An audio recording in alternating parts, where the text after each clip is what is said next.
엔비디아 먼저 말씀을 드리면, 엔비디아가 우리 전체 시장은 7월부터 빠졌습니다. 무슨 표현이냐면요. 해외 차트를 볼게요. 해외 차트에서, 여기 보시면 7월 16일이 고점이잖아요. 지금 이거 S&P 500입니다. 7월 16일이 고점이잖아요. 7월 16일 날 고점을 찍고, 그럼 그 다음부터 계속 내려오다가 8월 초까지 내려가다가 8월 내내 반등해서 그래서 원위치 시켰습니다. 그랬다 9월 초에 다시 빠지는 거잖아요. 그 소위 이중 고점을 만드는 건데 이게 주봉상의 이중 고점을 만드는 거예요, 지금요. 그래서 항상 시장은 최초의 하락에서는 매수가 들어옵니다. 그랬는데 여기서 이중 고점을 찍고 여기서 다시 내려가면 두 번째는 매수세가 강하지 않을 가능성이 훨씬 더 높아요. 종목들이 대부분 그렇습니다. 근데 이게 추세적인 하락을 할 때는 다시 올라갈 때 전고점을 돌파하지 못해요. 그랬다 빠졌다가 또 전고점을 돌파하지 못하고, 그래서 이게 추세 하락이 되는 거거든요. 근데 이건 지금 그런 모양은 아니에요. 이중고점을 찍었다는 거거든요. 추세 하락이 나온 다음에 이 이후에 한참 시간이 지나면서 추세 하락이 나오는 거예요. 여하튼 간에 이중고점을 찍으면서 지금 뭐 좋지 않은 그런 상황이 좀 만들었고요. 기술적 분석이나 심리적으로도 그런 상황인 거고, 특히 나스닥 같은 경우에는 직전 고점 가지도 못했습니다. 그럼 자칫 이렇게 되는 거죠. 상승과 하락, 상승과 하락, 상승과 하락. 그래서 이게 엘리엇 오파동이라고 해요.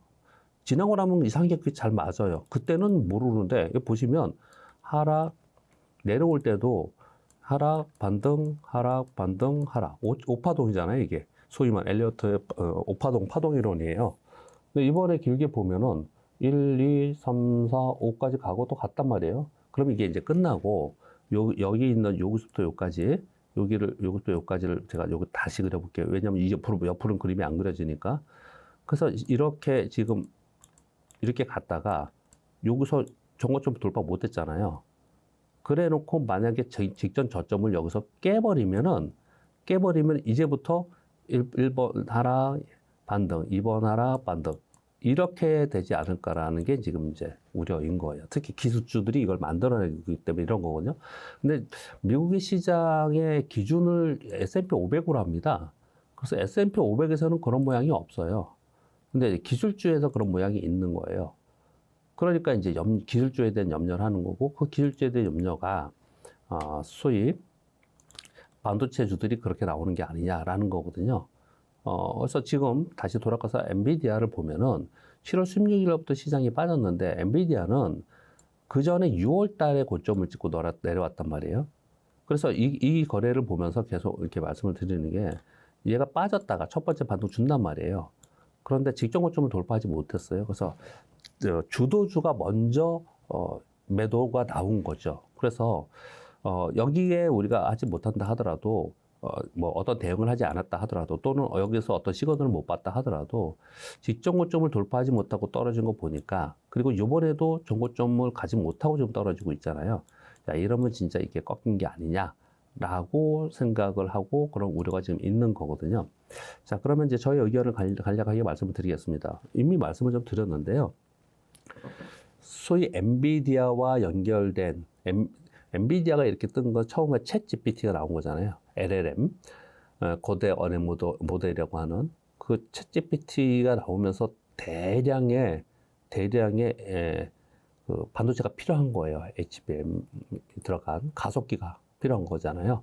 그러니까 AI를 실현시키는 가속기가 필요한 거고, 그걸 엔비디아가 만든 거고, 그래서 이 모두 다가 AI 반도체, HBM 거기 들어가는 거고, 그 하위단이고, AI 가속기에 AI 반도체인 거지 않습니까? 그러니까 또 그걸 또 조금 더 넓게 보면은 AI 하드웨어. 그것도 거의 대부분 서버에 들어가는 AI 하드웨어. 이렇게 얘기를 한 거잖아요. 그것으로 인해서 엔비디아가 이렇게까지 급등을 한 거고요. 지금 보면은 많이 올라와서 이렇게 생각을 하지만, 사실은 저 밑에서부터 어마어마하게 올라온 거죠. 그래서 작년 말서부터 본격적으로 한 거예요. 그전에도 뭐 상승을 했지만 실제로는 작년 말부터 간 거잖아요. 여기서부터 이렇게 시작을 한 거지 않습니까? 그래서 올 상반기에 계속 좋았다가 주춤했다가 또 다시 올라와서 이제 올라온 거기에 대해서 전고점을 돌파하지 못했어요.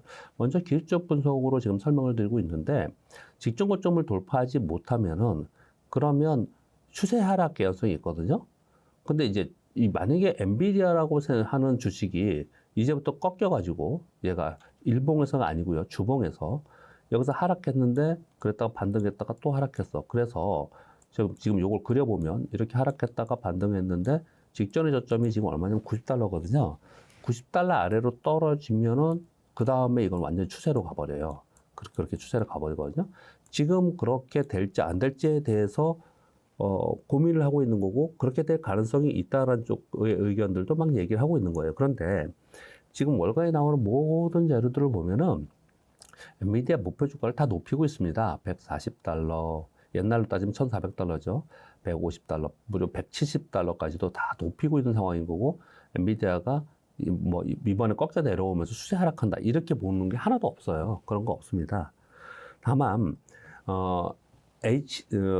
AI양 반도체 그 하드웨어 쪽이 달려왔는데 이게 이제 여태까지의 상승률, 이익 상승률, 매출 상승률 이렇게 계속 갈 수 있느냐? 왜냐하면 무한정사하는 건 아니니까. 근데 이제 그동안에 믿어왔던 거는 H100, 이게 이제 끝나고 나면 소위 G100, G200으로 더, 그로스로 더 매출이 늘어나고 이런 게 있을 수 있다라고 계속 했는데, 여튼 간에 그게 더 좋은 제품이 나온다 하더라도 그동안에 계속해서 차곡차곡 서버에는 다 챙겨놨지 않았습니까?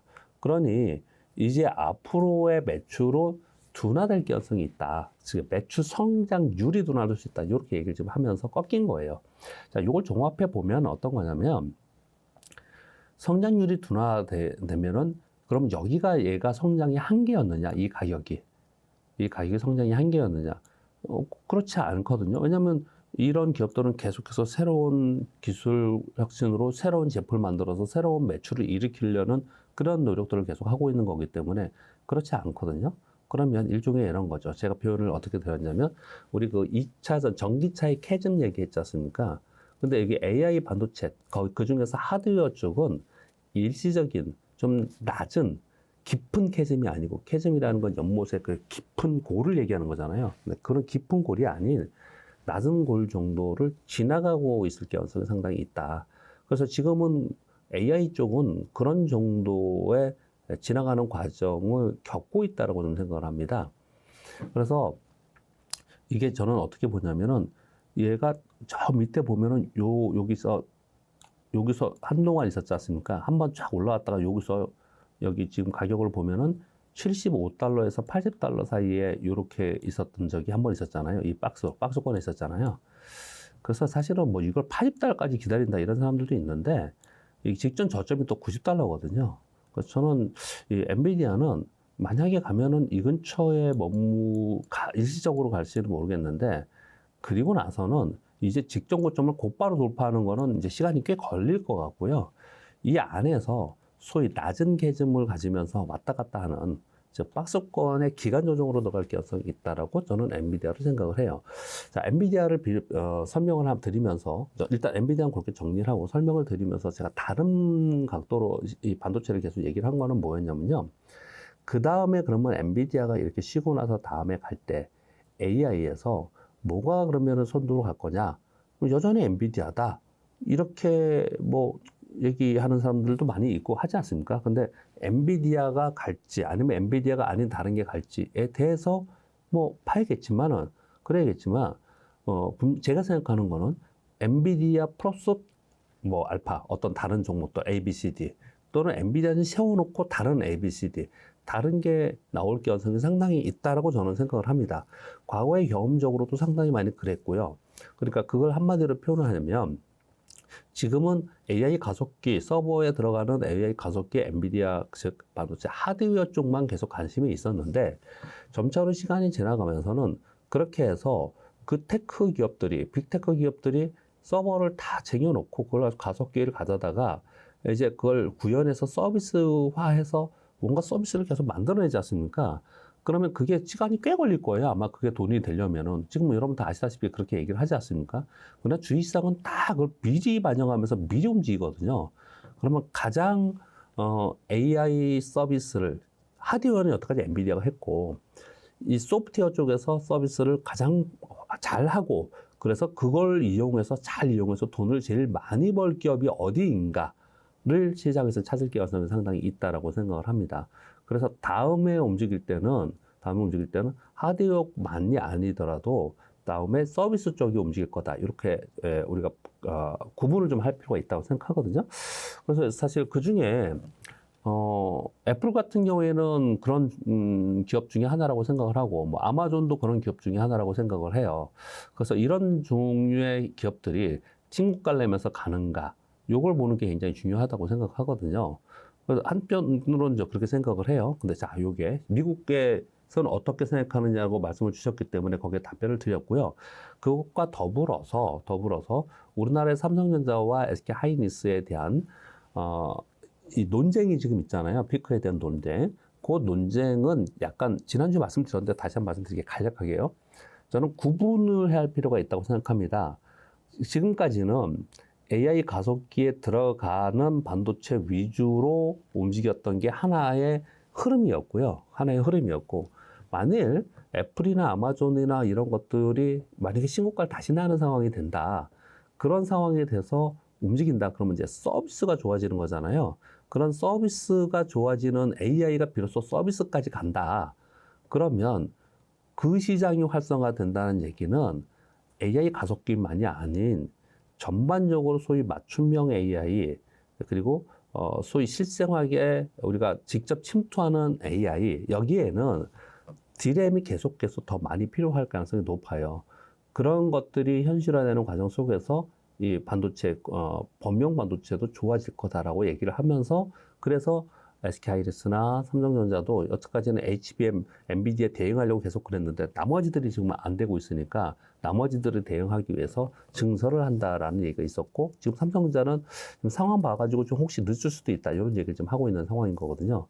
그 사이클하고, 자, 결론, AI 향이라고 했던 AI 반도체 사이클하고 레거시에 있었던 레거시의 반도체 사이클하고는 이거는 지금 요번에 봤을 때는 이게 구분이 좀 되는 상황인 것 같아요. 그래서 제가 가만히 그 보고서들을 읽어보면은 예전에 그 레거시한 원래 반도체의 사이클 있잖아요. 요번에 AI가 아닌 이쪽을 쳐다보고 있는 사람들, 즉 반도체 전공용 쪽을 쳐다보고 있는 사람들은 그런 기회가 앞으로 요번에 온 게 아니기 때문에 그게 앞으로 올 거라고 생각하는 사람이 한 축에 있고요.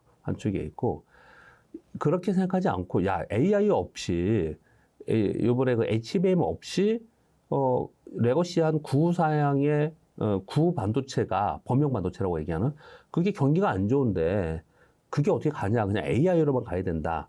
라고 하는 쪽이 있고, 이게 두 가지가 있는데, 이 두 가지의 시각 차이가 굉장히 큽니다. 지금 말씀드리는 AI 쪽만 보는 사람들의 입장에서 보면은 상토를 치지 않았냐. 그래서 이번 상토를 쳤기 때문에 그 다음 사이클에 올 때까지 상당 기간 고생하고 기간 조정으로 들어갈 수 있다. 이렇게 한편으로는 보고요. 그리고 아까 말씀드린 범용 반도체 사이클이 AI가 상용화되면서 올 수 있다. 소위 온디바이스나 이런 거 얘기하지 않습니까? 이쪽을 바라보고 있는 애널리스트들은 기회가 그쪽이 올 거다. 이렇게들 얘기를 하고 있습니다. 그 차이점에 따라서 다르고요. 그래서 저는 어떻게 보냐면은 만약에 반도체가 다시 움직인다. 그러면은 뭐 엔비디아가 움직이면서 그 관련주들이 움직일 가능성이 있지만 올해 연말이나 내년에 가서 반도체가 다시 한번 요번에 죽지 않고 올라가는 모습이 나타나면 그때는 여태까지 후공정이 되게 많이 움직였잖아요. 근데 전공정이 움직일 가능성이 상당히 있어서 반도체 소부장 종목 중에서도 전공정에 있는 종목 중에서 미리 픽을 좀 해놓는 게 어떤가라는 생각을 저는 계속 가지고 있습니다.